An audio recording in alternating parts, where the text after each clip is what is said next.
So that's the yin yang, masculine, Got feminine energy. And so a lot of women are, because our society was hyper masculine, Yes. right? Men functioning with their masculine, but also women. Yes. But the problem with that is that it has a lot of repercussions on most women who are getting out of balance because they're using too much of their masculine energy. Yes. Let's Talk DXB. Real conversations by real people. Silfath. You're in the Let's Talk DXB studio. And I am so excited to be here. My grin, considering how late it is in the evening. You're beautiful. Thank you. Your energy already is there. Like I'm glowing off you. Thank you so much for your time. I have a lot to learn from you. I think what you do is so special. It's so rewarding. You're living in purpose for sure. So I'm excited for this. I am excited too. I've been waiting for this conversation. Yes. Yeah. I'm just feel like there is so much I want to share, and I'm counting on you to get me on track because you know how I am. I can start. I've already failed then. I've warned production, we're not ending on time. So let's just embrace the situation. So obviously we met at an event, which it was a blessing because as soon as I saw you in the room, I was like, I'd had a long day at work and I was like, this lady's energy like is radiating to me. And then you were talking about what you do, which we're going to go into as well. And I was like, I have so much personal learning around it. So there's a lot around obviously feminine energy, masculine energy. And I think also when you told me your journey of how you're now doing what you're doing, I found that really impressive. Yeah. So before I jump in and all over the place, I want to learn a bit more about your journey because obviously you came from a very corporate, masculine world and now you're fully radiating and living in your feminine energy and helping others as well. Let's start from the beginning. Tell me more about you. So indeed, I went to business school. I majored in finance because I was good in mathematics. So went to business school. What do I do? Finance. Majored in finance, worked in finance in France and then in the US. Yeah. Meant to have a stellar career in banking. Right. And I was very masculine. I was a machine. Wow. Right? The woman in front of us today. I was a machine. Okay. Like, because I went to go to business school in France. You do those 2 years of preparatory. Right. Like really intense program. Okay. And then there is like an exam. Like it's a competition. And they only take a number off. So for 2 years, I was like in army. Whoa. All I was doing was working, studying, organized, planning, discipline. I was a machine. Saturday morning at 8 a.m. I was the library studying. Really? Sunday morning 8 a.m. You know, it was like my goal. I'm African woman, younger, move to France. I'm not here to play. Yeah, I'm coming to achieve. I have a lot of pressure behind me. I have stuff to get done, right? So my other, friends, they're like, with their family. I'm like, focus. No. Wow. So I went to this preparatory program. I entered business school, majored in finance, and started working in finance. And then what happened? I moved to New York. Okay. And when I moved to New York, my marriage was not doing so great. He was a great guy, but there was something missing in our interaction, in our connection. On paper, everything looked great. But something was missing, and I could feel something was missing. Wow.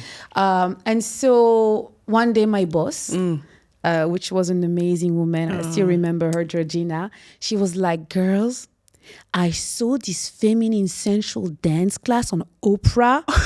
We have to go. So here is little army girl, coming from very conservative Muslim background. And now they're telling me to go do this sensual pole dancing class. You're like, what is this? I'm like, I'm not doing this. That was July 2006. Okay. I was like, no, ladies, I'm not doing this. I'm a good girl. Yeah. I don't need to tap into this world. Yeah. I'm like, I'm a good girl. Yeah. I'm a good Muslim woman. No. And they were like, come on, Silfath, you in New York, like try something new.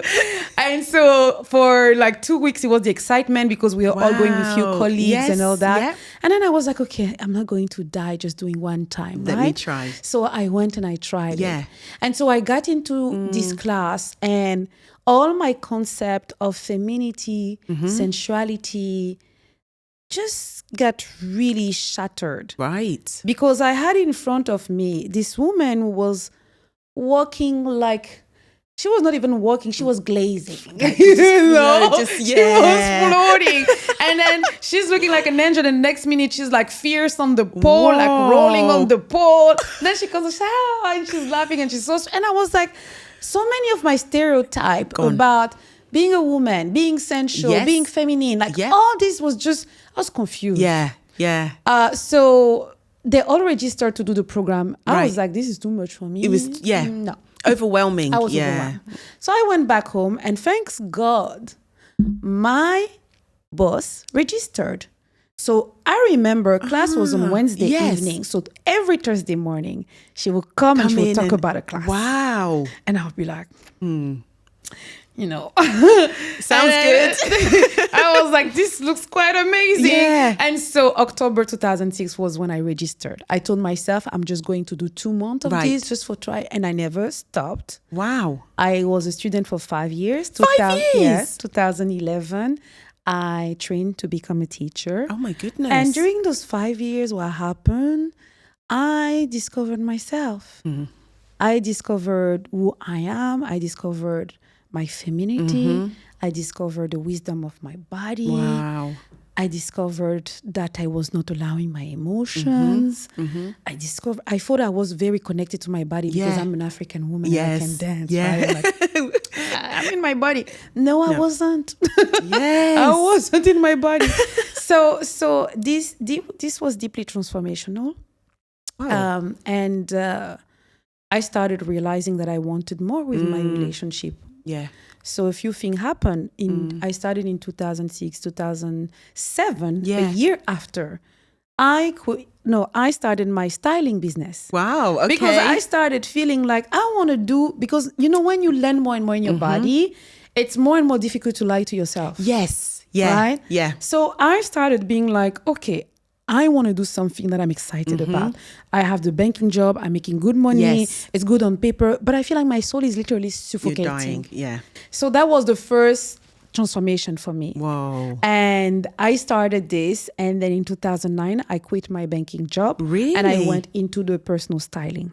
But what was that battle of, like, because you've worked so hard, been so disciplined. Yes. It's kind of what you've known, probably what your family are expecting. Exactly. Just doing that alone is a battle. Yeah. So it was 2 years, right? Because I started a business in 2007. Right. And I quit the banking job in 2009. Hey. You know, there is something about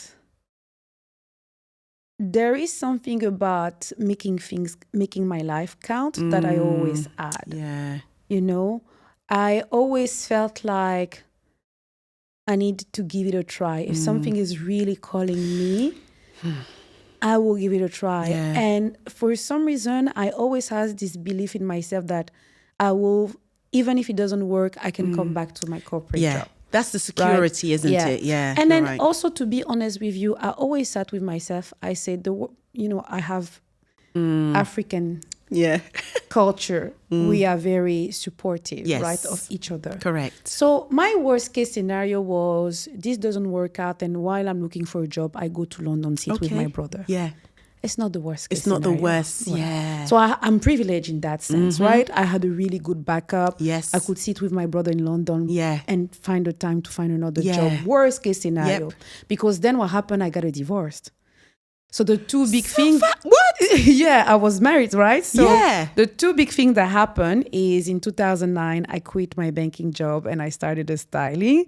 And then in 2011, end of 2011, I realized that my marriage was not working, and I brought it to my husband. Yeah.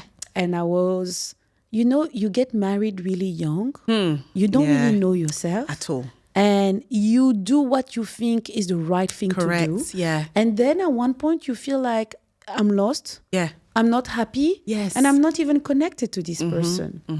Can we do better than this? Yeah, correct. And so that's what I went to him and I said, listen, I think we can do better because I'm not happy now. And it didn't really work out. I just feel like we were not, when someone is horrible, it's almost easier to get It's easy. a divorce, Yes. right?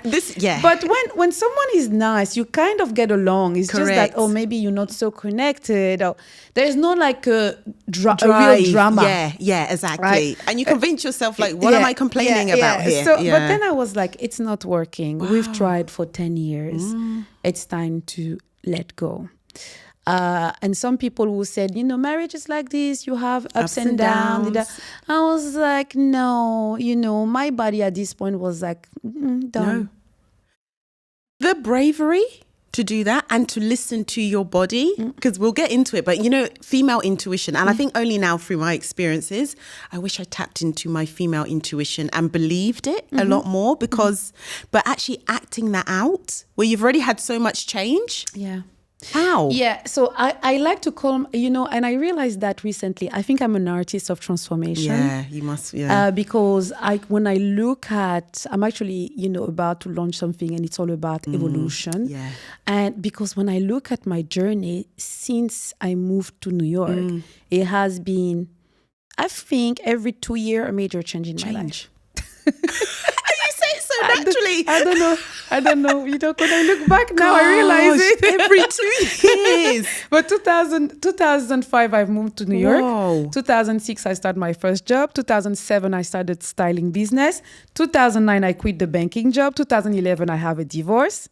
2012, I moved to London. Whoa. Breathing into what's the next step. Yeah. 2013, moving to Dubai, starting a new business. Yeah. You are like riding the wave of life, but embracing it. Because you know that can break someone. That's anxiety, that's depression, that's so many of that, the kind of negative side of transformation could creep in. But you've like that's navigated. the feminine wisdom. Because part of the feminine wisdom is understanding the wisdom of cycle, right, and the energetics of transformation. Right. Okay. Right? Yeah. The reality is we are creatures of evolution, ideally. Yeah. We are creatures of evolution, and so I would admit that I do more than average. Okay. You fully embrace it. I fully embrace it. But if you look at even the wisdom of our bodies and how we go, like most women don't know that every month we have 4 cycles. Really? Oh, you didn't know? Oh, you're going to educate me. Okay, right? Let's talk. So if you look at your hormonal cycle as a woman, you have 4 seasons in the month. The moment where you're bleeding is the winter time. After the bleeding is like spring, the hormones that are like full of life and energy are starting to come. New beginning. And then it's ovulation, creation time, summer. And then we start becoming a bit moody. We're getting into fall. And then we go back into winter. Wow, Silfath. Yes. Yeah. So when you are in the 4th season, why maybe I'm PMSing. What PMSing is your system starting to bring attention to all the things in your life that are not aligned, so that you can process them, and then when it comes to the bleeding, you release them. Right? So there is an intelligence in the cycle, a wisdom, endings and beginnings. And when we tap into that intelligence, then it's easier to flow through life. When you flow through your emotions with more ease, you process what needs to be processed, and you don't get stuck in stories and energy because you process. So when you're done with the process, you have made space for something new to come. Right? But when I went through my divorce, I remember every time I would go to my feminine embodiment class, it was a dark room. Every time I was sat on my yoga mat for 20 minutes, I'm like crying, like ugly crying, right? Because I'm not only crying for my divorce, I'm crying for all the stuff I've been through in my childhood, all the time I felt betrayed. Like, why is not fighting even for this marriage? Like I said, I want to go, he didn't even fight for me. Like, all the stuff I could cry about for 20 minutes in the dark room with my sister moving and dancing, and the teacher tapping my back like, it's okay. Let and it then out. After my 20 minutes, I will start moving. You feel better. But you know what is important? to know that is also normal. When I went through my divorce, I was suppressing. I'm like, I don't like I guess maybe I don't like crying now. I'm a crier. Like I'll cry. Like I can see something, I'll just cry. Where before, to me, it was like weakness. It was not healthy. I didn't know if it was going to take me into a darker space. That's the fear from most people. So it scared me, Yeah. and I would suppress tears. And we've also been raised to be strong, and you don't cry. So the narrative around that was Black like woman. It was the worst thing to do. So for a long time, it probably took me a year before I actually released, which was very unhealthy. Wow. Yeah. But yeah, that's a it's long interesting time. that you acknowledge that was all part of it. It's part of it because the thing, the image that I like to give, I like to give sometimes weird images like that, where it helps people understand. Yeah. I say, imagine the garbage company come to your place, ring the doors and say, hey, we're here to collect the garbage. And you say, no, thanks, I'll keep it. Yeah. That's what you do with the tears. You're right. It's your body natural system to release pain. Yes. To release heavy energies. The same way we go to the bathroom every day. Yeah. Right? And release. So you will never be like, oh, sorry, I cannot go. Right? Yes. Right? And it's the same thing for crying. It's a natural process in your body. And the more you hold your tears, the more you contract in your body. Correct. That's how disease come. If you really start researching that, a lot of disease are emotions that are suppressed. Yes. A lot of women who have their heart like really tight and protected, it's for heartbreak that they didn't process properly.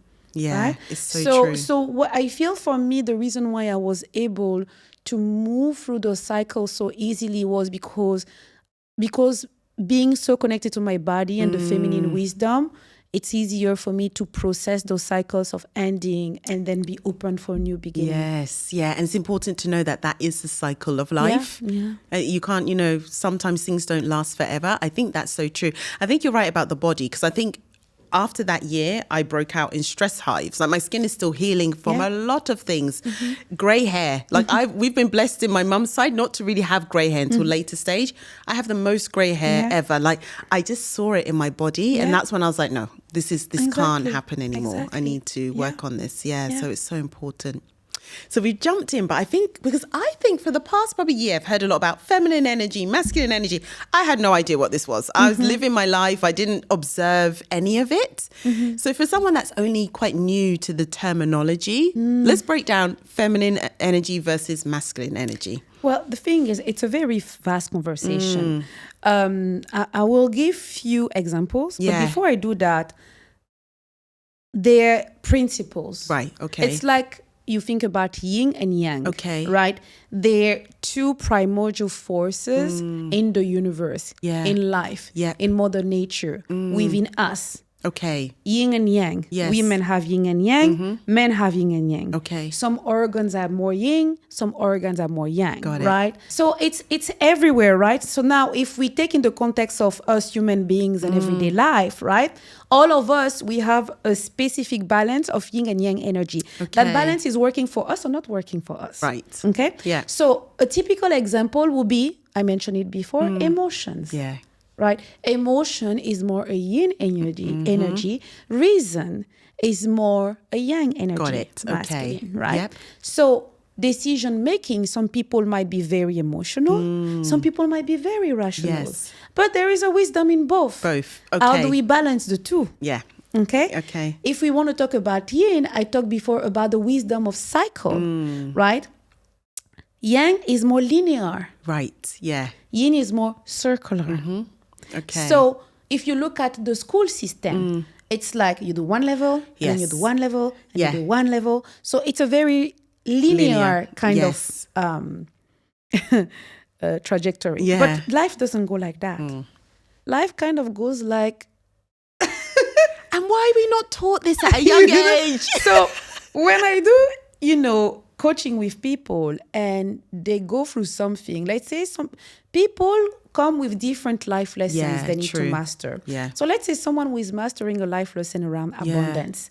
That lesson is going to come in their life in different shape and form. Correct. So people would like to do like school and tick and be like, I have learned my abandonance lesson. Yes. I'm not going to deal with it. Moving on and now. Then a year after something happened, and they're like, how come? This and is me. they message me and they're like, Silfath, I don't understand. I'm regressing. I'm like, you're not regressing. You're deepening the mastery with abundance. Yes. You're going deeper into understanding what is abundance. And they're like, oh, so let's look into what is the new layers that you're uncovering. Got it. It's like you're doing a PhD in abundance. Yeah. Yes. Right? Yeah. So if your PhD is love and relationship, that's your PhD. Yeah. You know? Learn it. Get into it. Right? Yeah. And so when you start understanding that, then which is the feminine wisdom. Let me bring another example. Someone who is running a corporation or running a department or even an entrepreneur. Yeah. If we take about the wisdom of the cycle, you cannot be doing all the time. If we go back to the winter season, there is a moment where you need to stop doing. There is a moment where doing become counterproductive. Yes. Yeah. Right? Yeah. And so if we take about the feminine wisdom here, as like for me at the beginning, I was like so intense about what I do. So passionate about it. That all the time. Consumed and one of you. my friends was like, hey, calm down. Wow. Like, you want to break the machine? Yes. Yeah. And I was like, but I love what I do. And she was like, yeah, but you were exhausted. And you starting to going like, you know, when a machine is starting to get heated, you're going to burn out. She was exactly. It's going to break. And my first burnout was that. Oh, wow. My first burnout, I was so shocked. I don't understand. I don't have no more energy. I don't feel like teaching. What's going on? Especially because I'm doing what I love as well. So why am I not? Yeah, makes sense. And then I realized I was burned out. Interesting. You know? Yeah. So that's the yin yang masculine, feminine energy. And so a lot of women are, because our society was hyper masculine, right? Men functioning with their masculine, but also women. Yes. But the problem with that is that it has a lot of repercussions on most women who are getting out of balance because they're using too much of their masculine energy. Yes. That explains it so well. And I can resonate as well because I think now I'm self-observing, being not critical, but more self-aware. I think even now, I'm in a season where I need to do everything pretty much by myself. So I'm very much operating in my masculine. But equally, I think probably I've been taught to operate like that. Like I've got a very hyper independent, strong mother, stayed like married to my dad, stayed with him for years and years and years until he passed. But if I look at the dynamic, is she's hyper independent and she raised her girls to be the same way. It works in a situation when you have to do for yourself because I know how to. But equally, if I'm not allowing. I'm not allowing someone else to help because me. You don't know. I don't know how to. You don't know how to. This is the thing, is that, again, it's not black and white. It's balance. Like it's good to teach your daughter how to be self-reliant, but also teach her how to receive. And allow her, like, in certain situations, allow herself to be taken care of. Because what happens is you have a lot of these women who find themselves in a relationship. Deep down, they are craving for someone who's really going to create a container where the feminine energy can blossom and they can relax and they can feel. Because, you know, I'm simplifying because, of course, we are human beings and there are many layers. But if we want to be basic, like the man is in his masculine polarity, the woman is in a feminine polarity.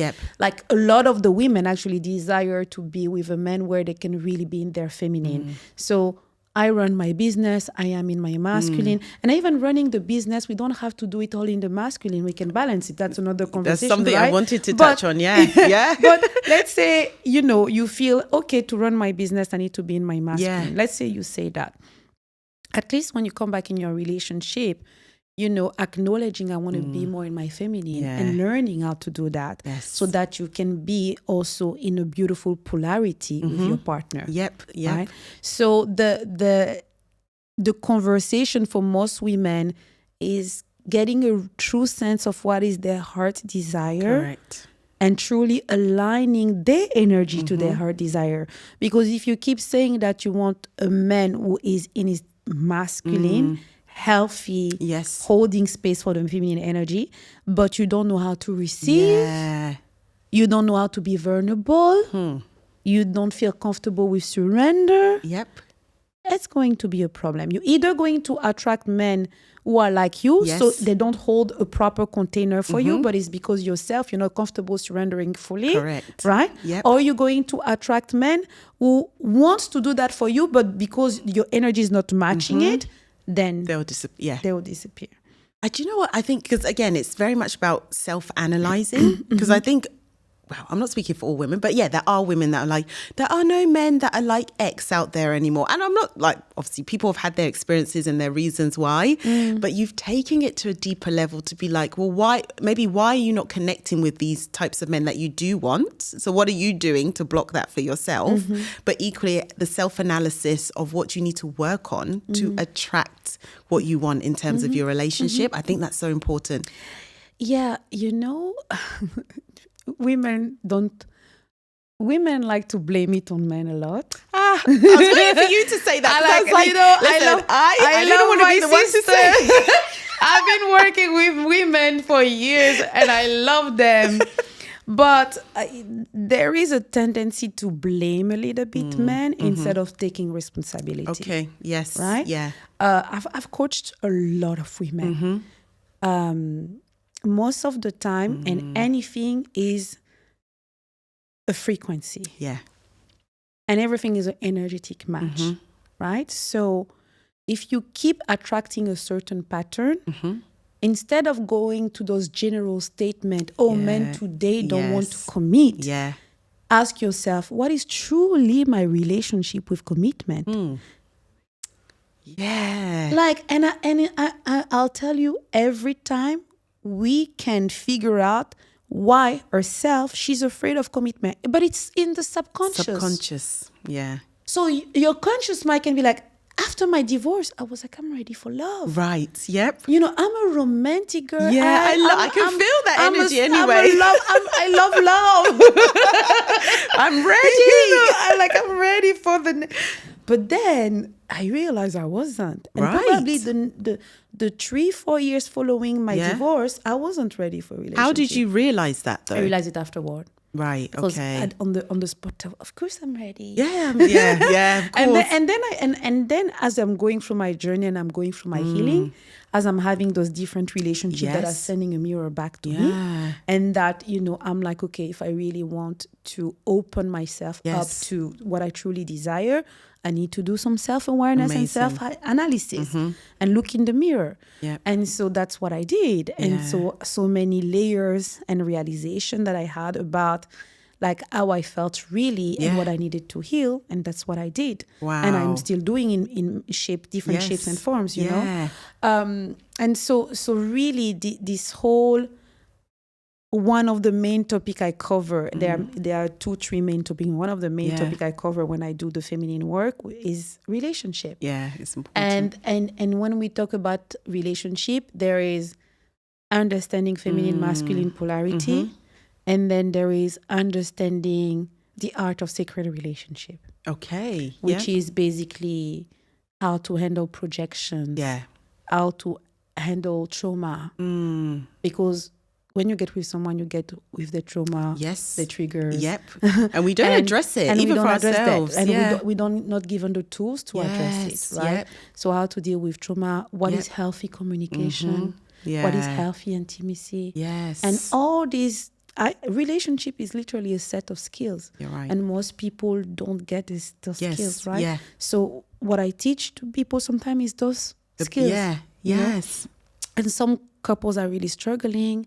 And then I will maybe point, you're not giving him space to hold the container as a man. Yeah. Or I'd be like, deep down, you're always blaming and criticizing him. And even if you're not saying it, he feels the energy. He feels the energy. So then he doesn't want to open up to you. Yeah. Or, your love language is touch, his love language is gift. Yeah. That's really the issue. Sometimes it's quite basic. Right. But we don't see it ourselves, so And then when you point it out and they address it, it's like, we're in love. I don't recognize this man.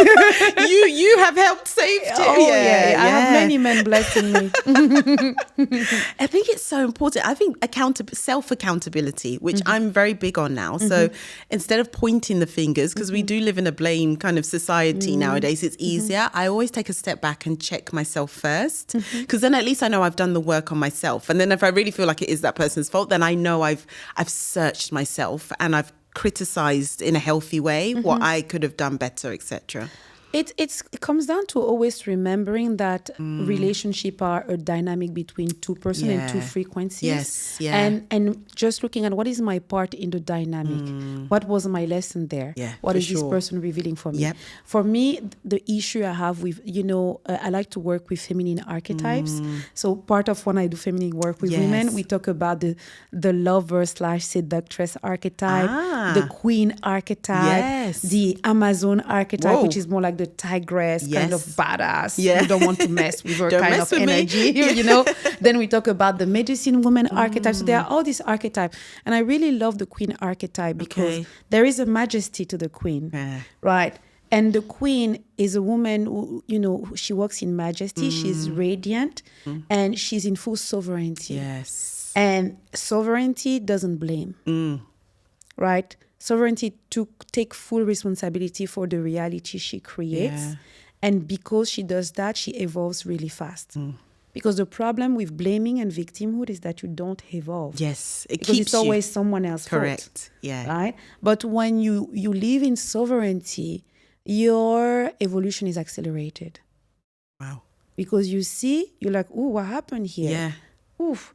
You go into the mirror, you do your self-awareness, you shift, you move on. Yeah. Oh, gosh, there's so much skill. Silfath, okay, I need you to just move into my house for 2 years. Just 2 years. Already people say, I think about you in the morning when I'm doing this. I think about you when I'm doing that. And I'm like, just send me love. I will receive it. Fantastic. And then in terms of masculine energy, because we talk about, obviously it's balance, right? There's men that also need to tune into their, which I think maybe some men hear this are feminine energy. I'm a man, those made me very highly masculine men. But what does that more feminine side for men look like? It's like us, being more connected to your emotions. Okay. Yeah. You meet people, men and women, who have a goal in their career. Yeah. They work really, really, really, really, really, really hard for 4 years, 5 years, 7 years.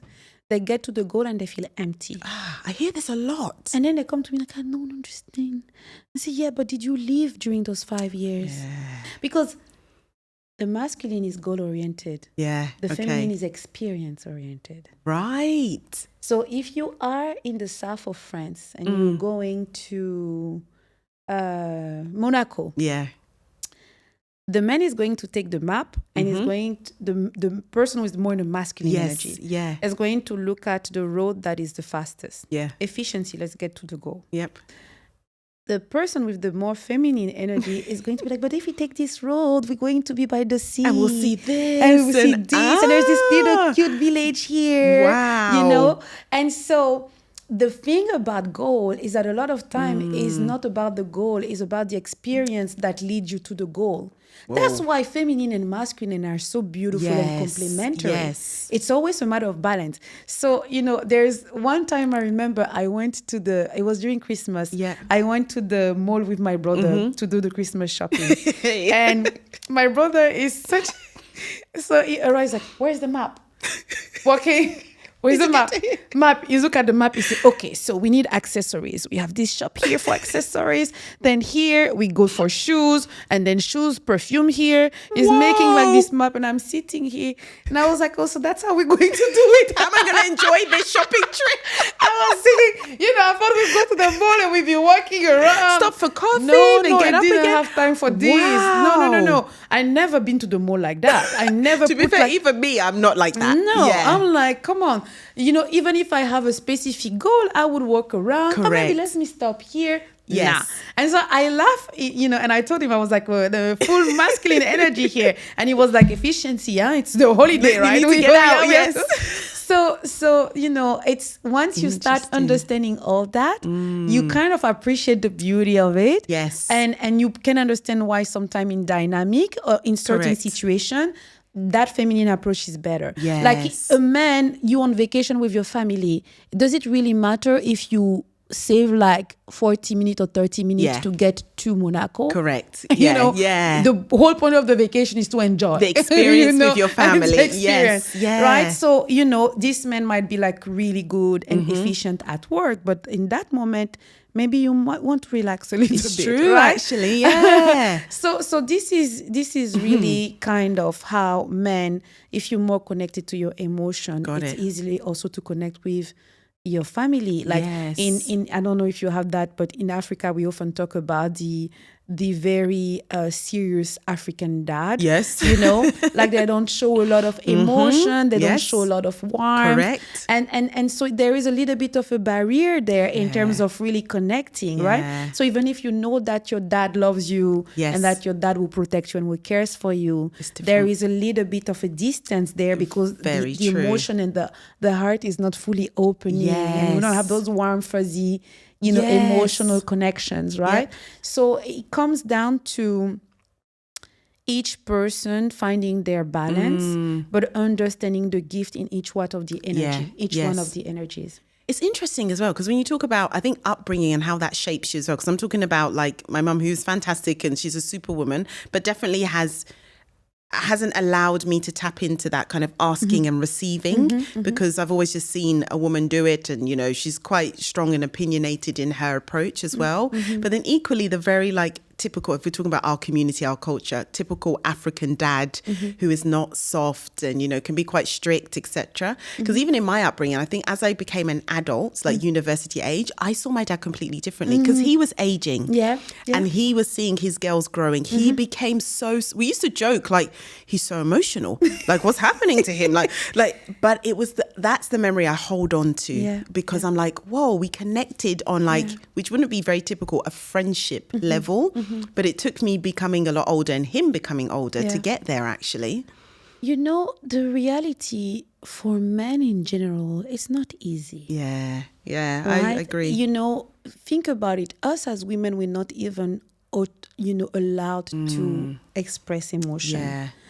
Men get told very early, you a man, don't cry. Yeah. Right? Man is a dad, he has a wife, he has, you know, maybe he feels a certain pressure to provide, responsibility, you know, to provide for his family, and then he doesn't necessarily have an outlet to express when he feels overwhelmed, or to express, you know, the things that are challenging him, right? And so they have to keep all this composure and get things done. And then when you get to a certain age, they don't have this financial pressure anymore. They're like, oh, at this point, I'm old already. I don't care anymore. Yeah, like I've played that role. I'm tired. And like, you know, they don't have to prove anything to anyone anymore. They feel like I'm going to leave soon, so let me enjoy. And so they start softening. It's interesting. Yeah, but I think it's worth like us really wondering, like, what kind of society we want to create, like, and you know, what kind of family energy we can cultivate. Yeah, correct. What does it mean to be a mom and a wife? Yeah. What does it mean to be a dad and a father? Yeah. And how do we raise our children in a way where themselves they can be balanced? Yes. You know? Yeah. And I think that's something that collectively needs to evolve. And we are human beings, right? So there's trial and error. We're trying to figure out. Correct, yeah. But this feminine, masculine alchemy, I think, is important individually for our health, for our balance, for our alignment. You know, and health for women is very important, but, you know, women have a lot of health issues because they're disconnected to their femininity. A lot of women feel drained and anxious and overwhelmed because they're not living in alignment with the feminine wisdom, right? I talked about the cycle before. There's a natural intelligence in our bodies. We're not respecting this intelligence. When it's winter time, we're not resting. Because in this society, you work every day. You keep working. If you're in a corporate, you keep going. Like you're going to say, no, I need those 3 days to just because I'm bleeding. No, right? It's not acceptable, it's not acceptable. Actually. Yeah, so seen as that there way. are so many things in the society that do not allow us to live in our feminine design. And when you live not aligned with your feminine design, it's almost like you're messing up the machine. right? Yeah. So think about it, the period of the month where you're supposed to rest, to connect, to release, to meditate, to nurture. That's the time where you're still going, right? Your hormones are confused. Yes. What are you doing? Yeah. Right? Yep. So, I like to say, would you try to plant a tree during the winter time? No. Right? So in so many ways, we live disconnected to our body, because in order to live like that, you have to be disconnected to your body. Yeah, if you're connected to your body, no, you wouldn't, right? Yeah. So we are disconnected to our feminine wisdom. We are disconnected to our body. We start draining our life force energy.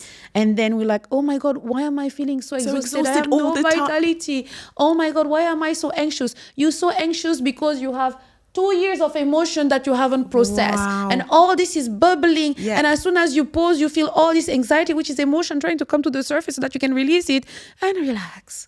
Right? So, there's all this happening. Yes. And really, I think individually, it's an important conversation. Yes. Collectively, it's an important Because there's a big conversation. society piece around it as well. Because literally you're speaking to me because I'm a go. I'm surviving. I have to do this.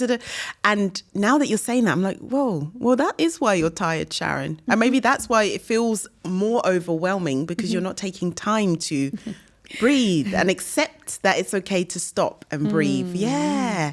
So there is a sentence that I like to say. I like to say, less hustling, more womb alchemy. Okay. Tell me about this. Because what happened is when you hustle, your body is contracted.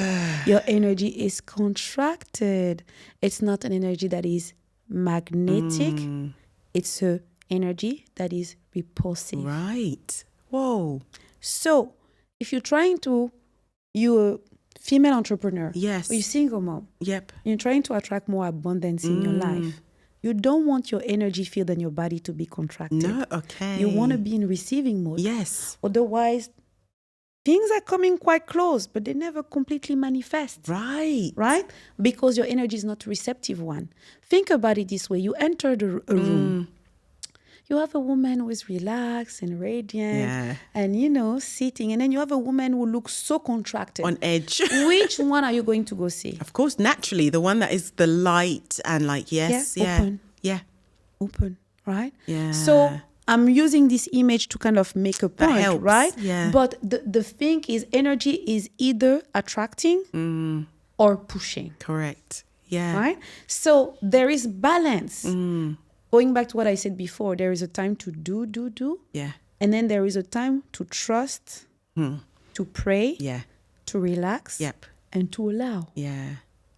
And we have to learn that wisdom. And that goes with being tuned in, intuition, awareness. Yes. And the moment where you're like, is what I'm doing right now, is it even bringing some, like, do I really need to do this right now? Is it really bringing something to the table? Or I do it because I feel like, let me feel like I'm being productive. Yeah, got it.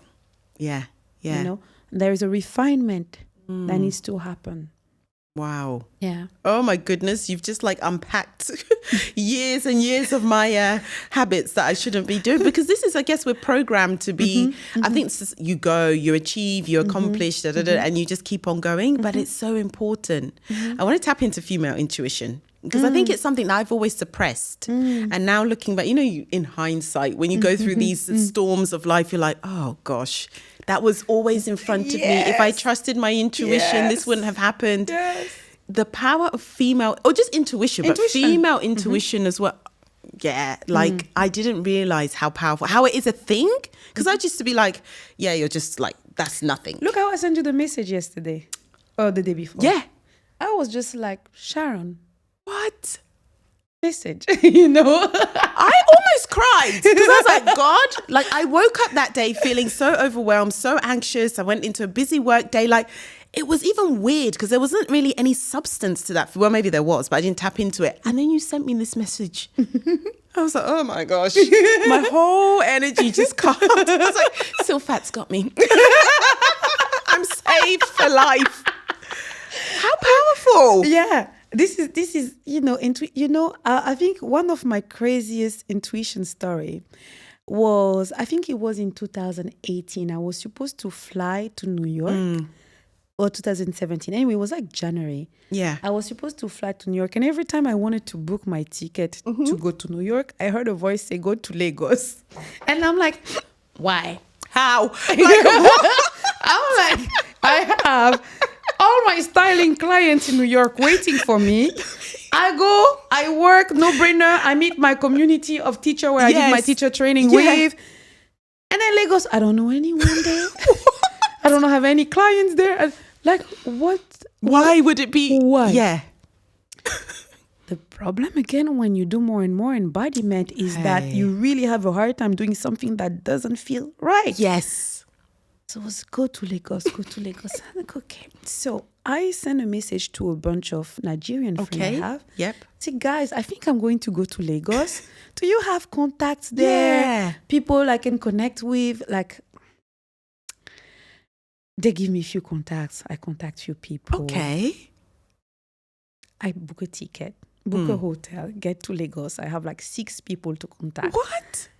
So one of the women I contacted, and that's where I was like, okay, I'm going. Got it. Because I contacted her and I say, hey, I'm a friend of XYZ. I'm coming to Lagos. Give me your contact.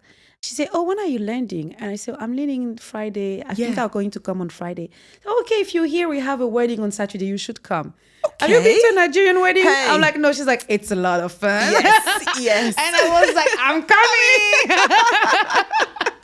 And so I love the energy, like amazing woman. Yeah. Landed on Friday, Saturday morning, I went at this wedding. It was amazing. Yep. And then from that moment, I had a series of encounter. And one of the women that I met, when we met and we connected, she was like, oh my God, my auntie has been talking about opening a holistic wellness center, but she's a bit lost. She doesn't know where to start. I should connect the two of you. So that's why I went to Lagos, because I met this woman. What? She was like a big sister to me. We fell in love with each other, and I consulted her for a year to open the center. What? So she actually opened the center, yeah. That's why I went. So but that story, I know, that story is crazy because it was like New York, Lagos. So opposite as well. Yeah, and it was like I have no... Like you had no business there. No business there, you know. But that year, at the beginning of the year, I had put an intention that I want to work more in Africa. Yes. Yeah. That I want to bring my work to Africa. So that's what happened.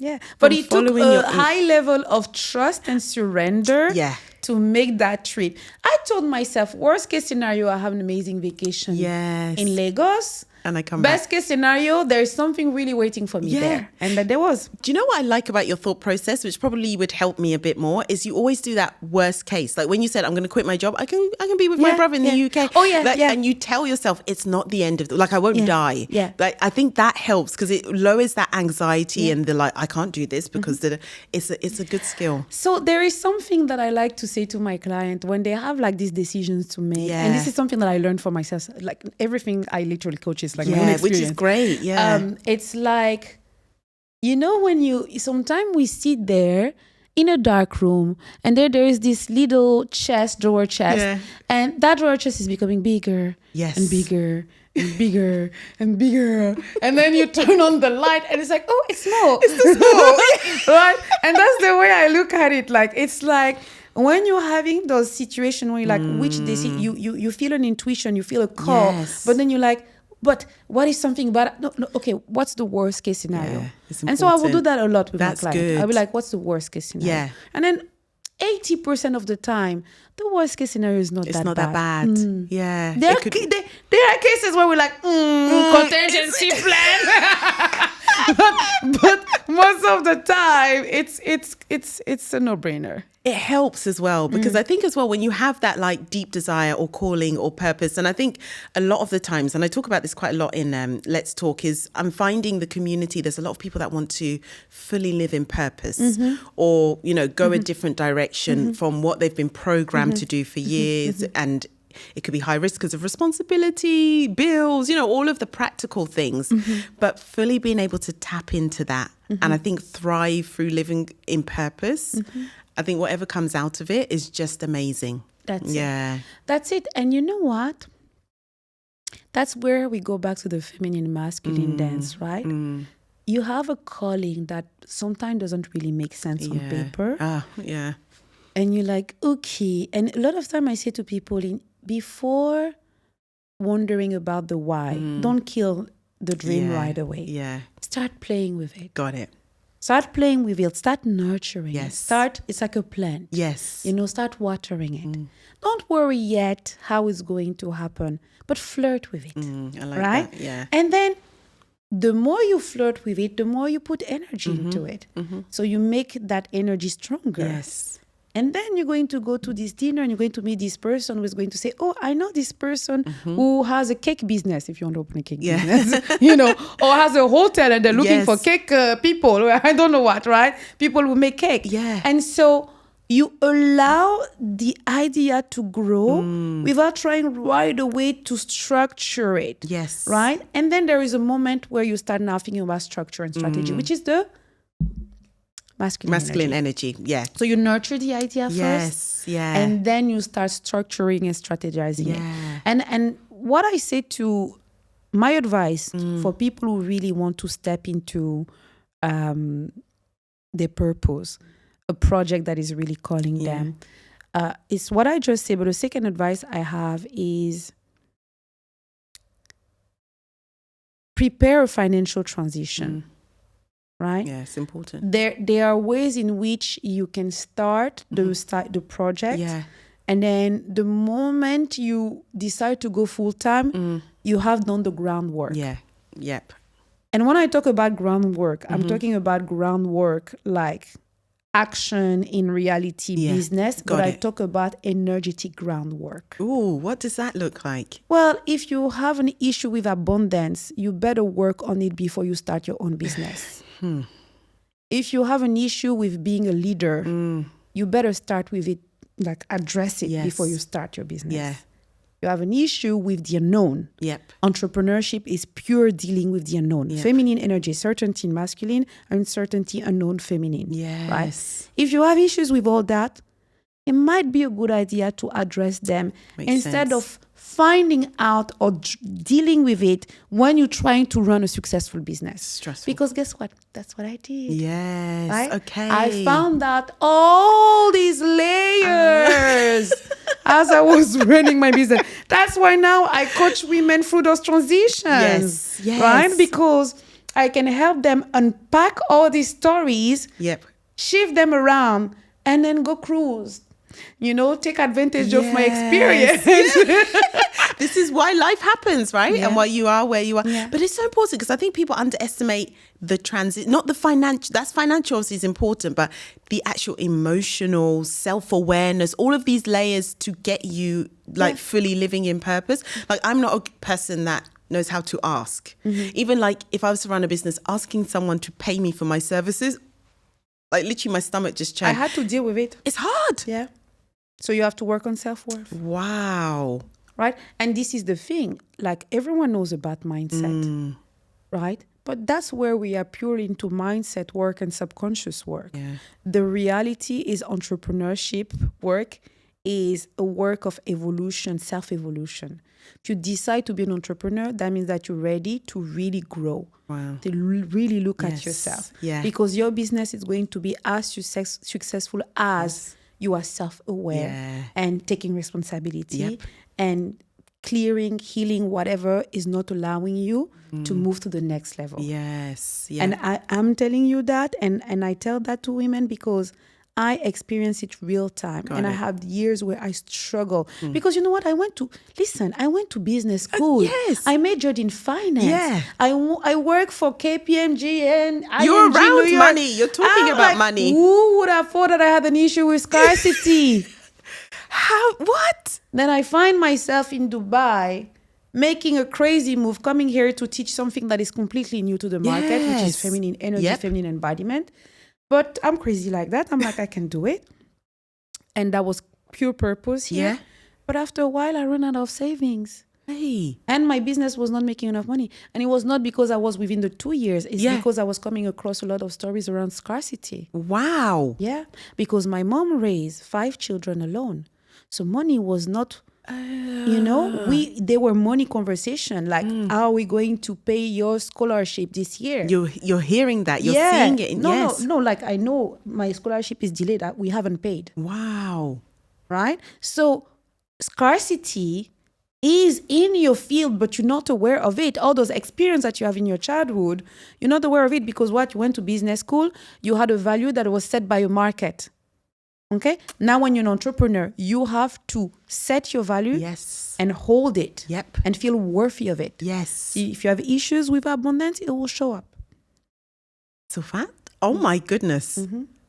There are so many layers to entrepreneurship. Because everyone's like, I want to be an entrepreneur, I want to do, but like you said, it's evolution and it's working through all of this to be successful. So I'm going to say it now. Women, there are 4 or 5 check that I do with women who wants to start having their own business. Right. What is your relationship with being seen? What is your relationship with the unknown? Yeah. What are the stories that you have around success? Like, what is success? What conditioning you heard in your... The story you have with abundance. Right. The relationship you have with leadership and power. Oh, goodness. I look at those 5 women.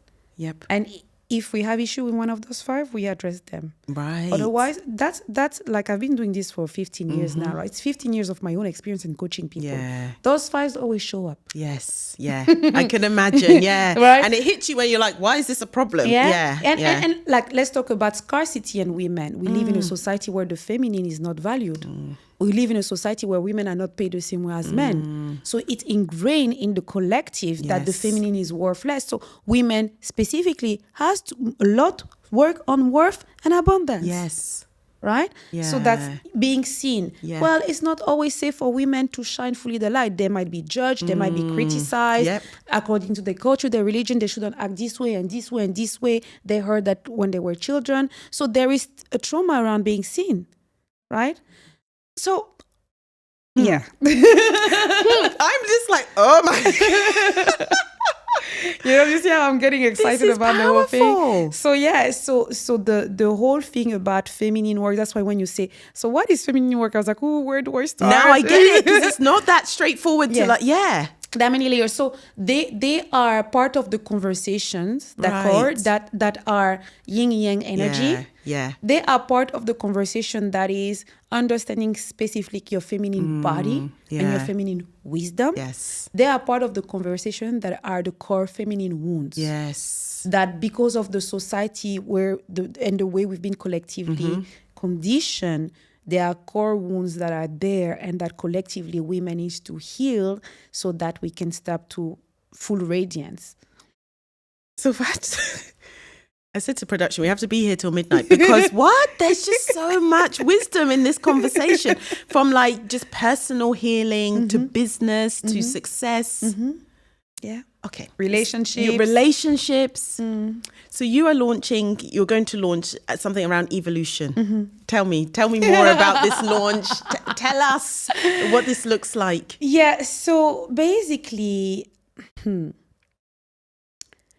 what I realize is one of the reasons why a lot of women get stuck is they don't have a clear roadmap and energetic for transformation and evolution. Yeah, okay. So a lot of women I work with are either wanting to transition from corporate to having their own business, or they are in corporate and they don't understand why they're not getting a raise. Yes. They don't understand why they're not getting a promotion. And then they come to me and I'm like, oh, what is your relationship with leadership? Yes. What is your relationship with being seen? And then, actually, we realize she doesn't really want to be seen. Yes. She doesn't want attention. So we work on that, right? Ooh, yeah. And so next level. Yep. Some women I work with are quite successful, leaders or executive, but they want now to bring the feminine wisdom to be more in balance. Right. Not feel like they're drained and running all the time. Masculine and constantly.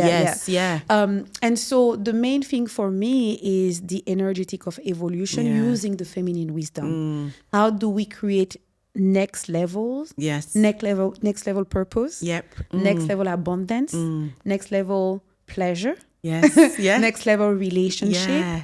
Using the feminine wisdom. Wow. So that's my upcoming program, and I have a couple of options. I have one online. I have one 6 weeks. Amazing. So I have like different formats. Yes. But the main idea is that I've coached so many women, and I was like, oh, there is a moment where they do all this work, they feel ready for the next level, and then it's like, ooh, something, you know, yeah. So that's what's coming up, and I kind of gave him an interesting name. Tell me. I don't know if I should. Tell me. We need no. Listen, you have to. We're not leaving until I know. So it's called orgasmic rebirth. Oh, okay. Yeah, that's gonna get attention.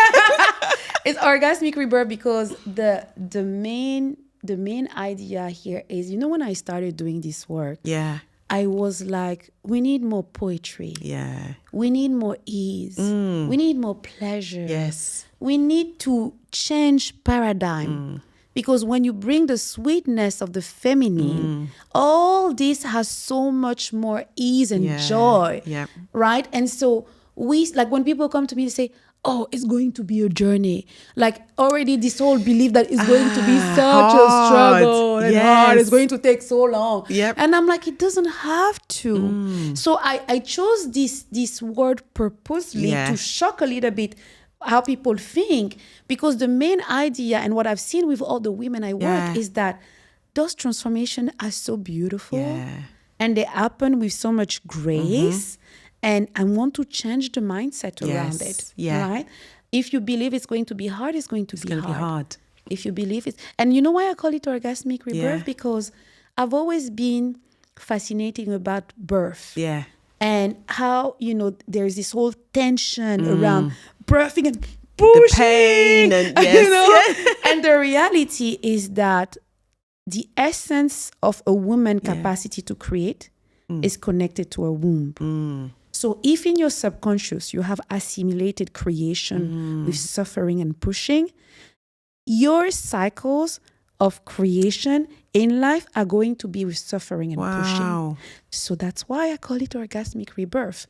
You birth new version of yourself. You birth new level, you know, next level evolution in the most pleasurable way. With more, because what? Because you have knowledge and mastery. Yeah. Okay. Okay, so you're going to send me the details of this course. We're going to promote this. I'm going to work on myself. Listen, this is my year of like self-investment. Yeah. I was like, I'm probably spending the most money. I should have done this like 30 years ago, but now I'm going bankrupt on Sharon. So no, you're not going bankrupt because you know what? Actually, you're right. Yeah, I'm not going bankrupt, actually. Your stock market is going to go to the roof. Hello. Your frequency is going to go, yay. Everyone's going to be like, my mom is going to be like, who are you? But in a good way. A lot of time, women already observe change in their life just by registering in my retreat. It's a good start, right? Because you're saying to the universe, I am worth taking a week in Bali, in Kenya, wherever in the world, taking a week to take care of myself, to heal myself. I'm investing that amount of money on myself. I'm worth it. Just by doing that, your sense of self-worth is rising. Because you're valuing yourself enough to do that. So just by that, most of the time, half of the women before even coming to the retreat, they're like, I've already seen shift in my... because I would never have done this before, or I make an excuse. The work you are doing is so powerful. And it radiates through you. Like that time that I met you, I was like, I have to just stand next to this lady. I had a very long day at work and I was tired. And I think it was like a Friday evening. I was like, I'm not even going to say anything. I'm just going to sit next to her like a weirdo. You radiate. Like, you're such a blessing. And well done for your journey. Thank you. Like listening to your intuition, doing the work and fully living in purpose. Thank you. It's been a ride. But it seems to be a journey that's been worth it. So, and you're helping others now, which I always think is fulfilling. I love it. I love, as I said, I have to constantly keep myself and be like, Silfath, now slow down. Silfath, now time off. Silfath, like for instance, typically this new program is coming through and I'm like, and I'm like, and last weekend, Sunday, I was like, okay, no work today. It's not going to run away. You continue on Monday. You'll take still your get Sunday there. off. Good. You know, and it's important to have that. I'm trying to learn that as well, because I could definitely keep on going and work the long nights and especially with Let's Talk, because I love it. Yeah, there you go. It feeds my energy so much. So I could run away with it and be up until crazy hours, but I need to know it's not healthy. Yeah. You know what? It's so important to have good people around you. Yes. We have those good people around you are going to be like, you working again? Yeah. Enough. Yeah. We're going out. Yeah. Oh, you working again? No. Yeah. Let's just watch movie. Sit on Rest. the couch. Sit here. Let's watch movie. Yeah. We need these people in our lives who are going to really care for us and just sometimes give us a nudge and be like, you need to take a better care of yourself. Particularly when you do passion, when you do. So for all the entrepreneurs out there who are doing, their passion work, just take care of yourself. I love this. Thank you so much. Thank you for having me, Sharon. This has Sharon. been great. This is long overdue. So I was like, now I'm ready. I'm ready to absorb. So thank you. Thank you. For Such having a blessing. Me. You're Thank welcome. You. Let's Talk DXB. Real conversations by real people.